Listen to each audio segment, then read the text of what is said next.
So, imagine you are a highly respected 63-year-old bridge engineer. Okay, I'm picturing it. Right. Your entire adult life has revolved around math, structural precision, and total predictability. Very type A kind of stuff. Exactly. Now imagine you're sitting in the dirt, deep in the Appalachian Mountains, and you accidentally eat a toxic chemical desiccant packet. Wait, like the little silica gel things? Yes.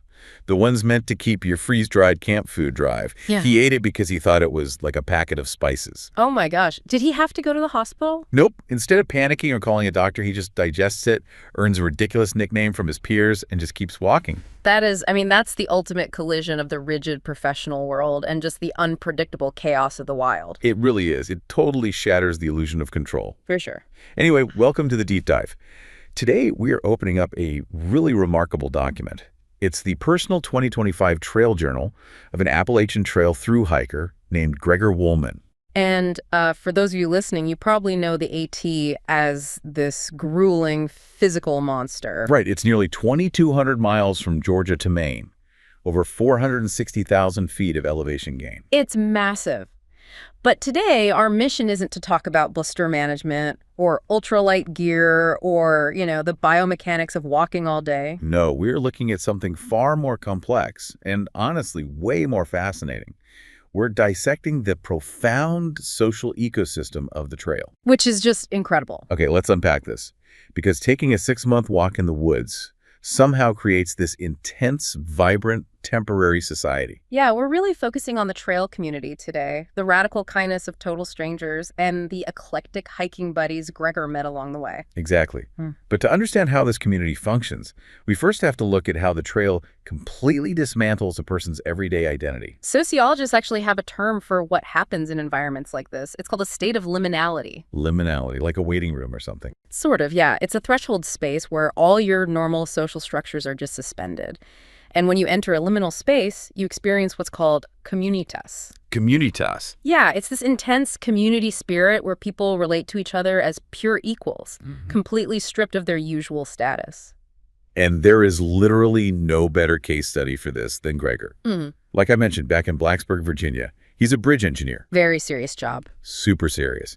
He took a 6-month leave of absence for this adventure, and in his journal, he describes his real-world personality as boring, shy, timid, and socially challenged. Wow, he's pretty hard on himself. Yeah, but out on the trail, Yeah. nobody knows Gregor the serious engineer. Out there, he's universally known as gutsy. Which stems directly from that story you opened with, right? Exactly. He ate the silica gel packet on a hike with his wife Karen's students a couple of years prior, earned the name Iron Guts, which got shortened to Gutsy. But think about the psychological weight of that nickname, in his day job, a mistake like that would be a catastrophic professional failure. Oh, for sure. You don't want your bridge engineer eating the building materials. Right. But on the trail, it becomes this badge of honor. It's an immediate signal that the corporate veneer is gone. You really can't uphold the pretense of being this rigid, infallible professional when you're sleeping on wooden planks and eating powdered potatoes out of a Ziploc bag. No, you definitely can't. And that transition from Gregor to Gutsy really fully blooms when he meets a hiker named K2. Oh, K2 is fantastic. Yeah. He's from New Zealand, and he runs this daily trail blog called Kiwi Old Man Walking. Such a great name for a blog. So good. And one night, Gutsy is reading this blog on his phone in his tent, and he discovers K2 has actually written an entry about him. But he doesn't describe Gutsy as a quiet, timid guy, right? Not at all. K2 describes Gutsy to his readers as a zany Austrian. And the best part of that detail is that Gutsy actually has to look up the word zany to figure out what K2 means. He does. He literally looks it up. Sees it means unconventionally entertaining and idiosyncratic. Yeah. And he is absolutely thrilled by it. It's as if the trail gave him permission to adopt this highly entertaining, eccentric persona that had just been buried under decades of engineering math. Yeah, and that unlocks this deeply authentic dynamic between the two of them.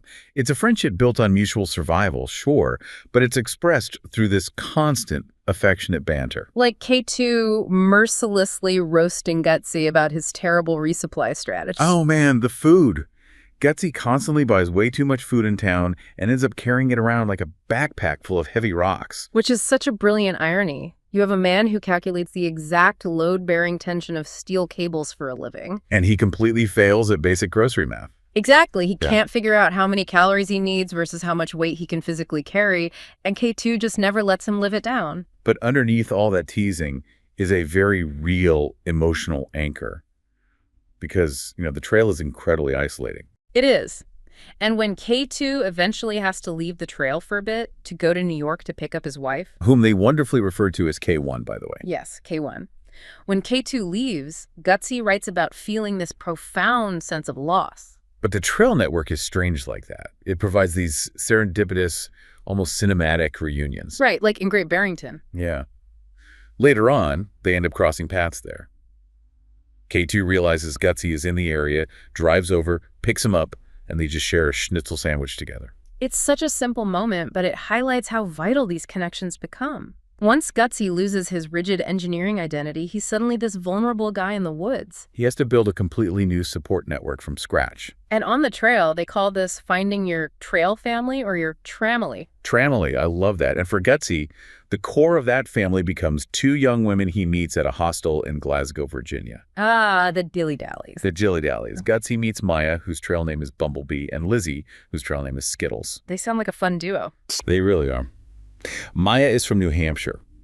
She just finished a degree in computational biology, loves skiing, and has this incredible sense of humor. Doesn't she make jokes about her dad's job? Yeah, she talks openly about her dad being a urologist, or as she affectionately calls him, a dick doc. She also used to waitress at the Iron Furnace Brewery. And then there's Lizzie, right. Right. Lizzie is a health science grad working at a Boston running store. They actually met during a study abroad term in Panama. Gutsy dubs them the Dilly-Dallies, and for nearly a month, they are his absolute constants. He writes extensively about the calming effect they have on him, and from a psychological standpoint, this makes perfect sense. How so? Well, think about the environment. The weather is unpredictable. Your physical pain levels change hourly. You aren't always sure where your next water source is. That sounds incredibly stressful. It is. So having predictable, reliable social support in an unpredictable environment is one of the most effective ways to regulate the human nervous system. Okay, I hear that, but I have to play devil's advocate for a second. Go for it. You take people out of their normal context, you strip them of basic comforts, and you subject them to extreme shared physical exhaustion. Isn't this just like a trauma bond? That is exactly what a lot of people wonder. Like, are these connections actually real? Or is it just a mutual survival response to walking 15 miles a day with a heavy pack and getting rained on for a week straight? Does a bond like that actually hold up outside the woods? That's the exact question sociologists who study extreme environments look at, and the consensus is that these bonds are profoundly real. Really? Why? Precisely because they lack our normal societal anchors. Think about your own daily life, or for you listening right now, think about how you make friends as an adult. It's usually people from work, right? Exactly. We usually bond with people based on shared socioeconomic status, identical zip codes, similar careers, or networking potential. And the Appalachian Trail just incinerates all of those anchors. Yes. Your 401k cannot hike up a mountain for you in the freezing rain. Right. Nobody cares if you're a CEO or a barista when you're both staring down a massive thunderstorm and trying to set up a tent in the mud. So what's left when you remove the resume? Huh. Character, resilience, humor, empathy. You're connecting with people purely based on their core human traits. Exactly. That lack of superficiality makes these relationships incredibly authentic. You're seeing the rawest, most unedited version of a person. And because the trail strips away those societal boundaries, it acts as this bizarre, moving international city. It really does. If you think about your daily commute, who do you really interact with? Probably people who live in a similar neighborhood or work in a similar industry. Right. It's very siloed. But the cast of characters in Gutsy's journal is just staggering. He's got this whole crew, right? Obviously K2 and the Dilly-Dallies, but there's also Kaleidoscope and this guy, Chris Flo. Oh, yeah, Chris Flo. And another hiker just called K. It's like this bizarre rolling friend group. It's a demographic collision that would never happen anywhere else. It becomes a pure meritocracy. The mountain doesn't care who you are. Exactly. It only cares if you keep putting one foot in front of the other. Let me just run through some of the other people Gutsy casually hikes with. You have Smiles, a guy from Wales who just finished a PhD at Oxford and is moving to Vienna. Wow. Yeah. And then you have Flatlander from North Dakota and his Japanese wife, Chips. Oh, Chips is amazing. I have to highlight Chips for a second. She looks completely unassuming, but she's an absolute powerhouse. At one point, Gutsy notes she is slack packing 16 miles in 12 hours. We should probably clarify that term for anyone who hasn't spent time in the hiking community. Good call. So slack packing is when you find a way to leave your massive heavy backpack at a hostel or with a friend, and you just hike a section of the trail carrying a tiny day pack with water and snacks. Which is an absolute luxury out there. But let's be clear, hiking 16 miles over mountain terrain in 12 hours, even without the heavy pack, is a massive physical exertion. Chips is a machine. She really is. Plus, she has this delightful moment where she gets on the phone with Gutsy's contacts, Stephanie, and has a completely fluent, rapid-fire conversation in Japanese right there in the middle of the American wilderness. The juxtaposition of that is just wonderful, but look at the pattern of the people you're mentioning. Smiles finishing an Oxford PhD, Chips and Flatlander, Kay, Chris Flo. Right. You also mentioned Bubble Wrap in your notes earlier, the 33-year-old police officer from New Zealand. Yes. She is attempting a triple crown. Which means she's trying to hike the 3 major U.S. long trails, the Appalachian, the Pacific Crest, and the Continental Divide. Plus a cross-country bike ride, all in 6 months. The physical ambition there is almost unfathomable. It's insane. But what ties a PhD student, a New Zealand cop, and an Austrian engineer together? They're all in transitional phases of life. Oh, I see. The trail often acts as a hallway between the rooms of your life. It attracts people who are actively shedding an old identity and trying to figure out what comes next. Which brings us to the hikers, who have completely rejected the normal rooms of society altogether. The lifers. Yeah. You read about Mischief, a guy who actually lives on the trail. He lost the front of his feet to frostbite in a winter hiking accident, and now he's doing a huge bike ride along the AT. Incredible resilience. Or Roadkill, who is out there doing a thru hike fresh off an 8-month rehab for a dislocated spine caused by getting hit by a truck. Just walking off a broken back. Literally. Yeah. And then there is the incredibly fascinating Rabid Walnut. Rabid Walnut is a walking economic case study. He really is. He's a 37-year-old guy who funds his entire off-grid homesteading life, where he grows his own food and trades for protein by working just during the Christmas season. Wait, doing what? He aggressively decorates rich people's houses with holiday lights for a few weeks, makes his money for the year, and then drops back off the grid. That's wild. He literally has a deadline to finish the trail by October so he can get back to stringing up Christmas lights. That is a perfect example of someone opting out of the traditional market economy. But let me push back on this because it's so easy to romanticize. Is this lifestyle utopian? Or is it just reckless? That's a fair question. We're talking about people opting completely out of society, living on the margins, and sometimes surviving on the charity of locals. Is there a darker side to this kind of escapism? That is a highly valid critique. When you romanticize marginal living, you often ignore the lack of a safety net. Right, like if Rabid Walnut breaks his leg and can't string Christmas lights, the romanticism vanishes quickly. Exactly. However, from a sociological standpoint, these individuals highlight a profound rejection of the standard American narrative. That's so. They've decided that the traditional capitalist structure, working 50 weeks a year to enjoy 2 weeks of vacation, is the actual reckless path, at least for their mental health. That's a powerful way to frame it. The trail provides a temporary, structured society for people who reject permanent societal structures. And it forces all these people into the exact same space. In the real world, Rabid Walnut, an Oxford PhD, a New Zealand police officer, and a 63-year-old bridge engineer would never sit at the same table in a restaurant. Never. Out here, Gutsy shares a wooden shelter with Hotspot, a 64-year-old retired snowboarder who loves wild ice skating, and Sunshine, a 17-year-old girl who is racing to finish the entire 2,200 miles before her 18th birthday. They are all equals. But here is the critical pivot in Gutsy's journal. As resilient as Gutsy, the Dilly-Dallies, K2, Kaleidoscope, and the rest of this moving city are, they cannot survive in a vacuum. No, they can't. The internal community of hikers is strong, but they are entirely dependent on an external ecosystem that's just as vital. You're talking about the trail magic. Exactly that. This vibrant community couldn't make it without the microeconomy of kindness that surrounds the trail. The journal is absolutely overflowing with these tiny, beautiful acts of kindness from everyday people who happen to live near the woods. Like Amina, for instance. Yes. She is the proprietor of the Gateway Motel. She's a hardworking immigrant from Bulgaria who talks to the hikers about feeling homesick and missing the camaraderie of her home country. And she goes way above and beyond. Way beyond. When Gutsy and K2 stay there, she doesn't just hand them a room key. She personally drives them to Detsy's Tavern so they can get a hot, normal meal, and then she drives back to pick them up later. It's amazing. Or consider the interaction at the bank in Kent, Connecticut. Oh, that one broke my heart a little bit. Yeah, it's very poignant. Gutsy is in town, and he's desperate for a shower at the local visitor center. But the machine only takes coins. He needs to break a bill. A simple errand for most people. But he writes in his journal about how he literally had to stand outside the bank and build up the courage to walk in and ask for change.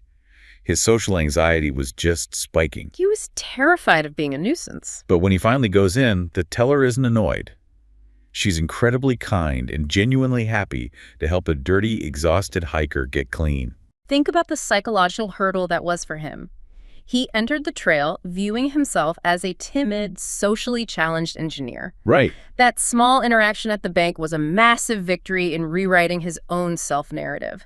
But let's look at why the teller, or Amina, acts this way. We often talk about the difference between a market economy and a gift economy. Break that down for us. What's the difference? Well, in a market economy, every interaction is transactional.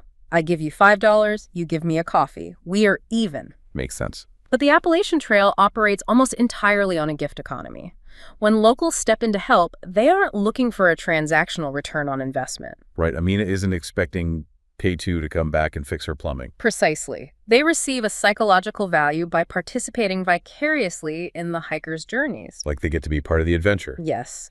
The hikers become a conduit for the locals to experience something wild and communal. It's a mutually beneficial emotional exchange. And that gift economy is formalized by the official Trail Angels. Oh, the Trail Angels are legendary. These are people who dedicate immense amounts of time and money just to help hikers.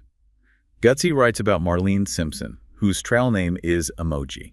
What does she do? She considers herself a full-time trail angel. She just stands by the path handing out cold Gatorade to people who are physically breaking down. That's incredible. Or Chris, known as Craggle, and his mom Lisa, who goes by Mamarazzi. Yeah. They actually documented their own 2023 thru hike on YouTube, and they fell so deeply in love with the community that they bought a hostel specifically to cater to new hikers. Wow. So they transition from being participants in the ecosystem to becoming foundational pillars of it. Exactly. They're basically perpetuating the gift economy for the next generation. And sometimes that gift economy just produces pure, surreal joy. My absolute favorite moment in the entire journal happens at a shelter in Maine. The field trip story. Yes. Gutsy is resting, and this group of French-Canadian middle school girls just wanders up the trail. As you do in the middle of Maine. Right. They're on a field trip, and their teacher wants them to practice their English by talking to the hikers. But somehow, the language barrier gives way to something else, and the interaction just pivots. It becomes something so wholesome. It really does. It ends with Gutsy, this 63-year-old Austrian-American bridge engineer, and a dozen Canadian middle schoolers singing the song Frère Jacques together in a round deep in the Maine woods. It sounds like something out of a movie, but it perfectly encapsulates the magic of that liminal space we talked about earlier. So bringing this all together, why does this matter? For you, listening to this deep dive while commuting to work or, folding laundry or walking the dog, what is the real takeaway from Gutsy's journal? The dominant narrative in our modern day-to-day lives is one of profound societal isolation. We're constantly told that people are inherently selfish, that everyone is divided, and that strangers are dangerous. It's a very cynical worldview. It is. But the social ecosystem of the Appalachian Trail proves the exact opposite. Operating within a gift economy shows us that human beings, when removed from the stress of modern rat races and given the opportunity, naturally lean toward helping one another. Generosity is actually our default setting when our defensive guards are down. Precisely. It's almost as if we just need the right context to be good to each other. Like when a trail angel sees a hiker, they don't see political affiliations or tax brackets. Right. All that noise is gone. They just see someone who is tired, hungry, and literally carrying a heavy burden. It triggers an ancient communal instinct to provide shelter and sustenance. Which brings the lesson directly back to the listener. You do not need to quit your job, buy a tent, and take a 6-month leave of absence to walk 2,200 miles just to find Communitas. Though, if you want to, more power to you. Fair enough. But the real lesson is about identity.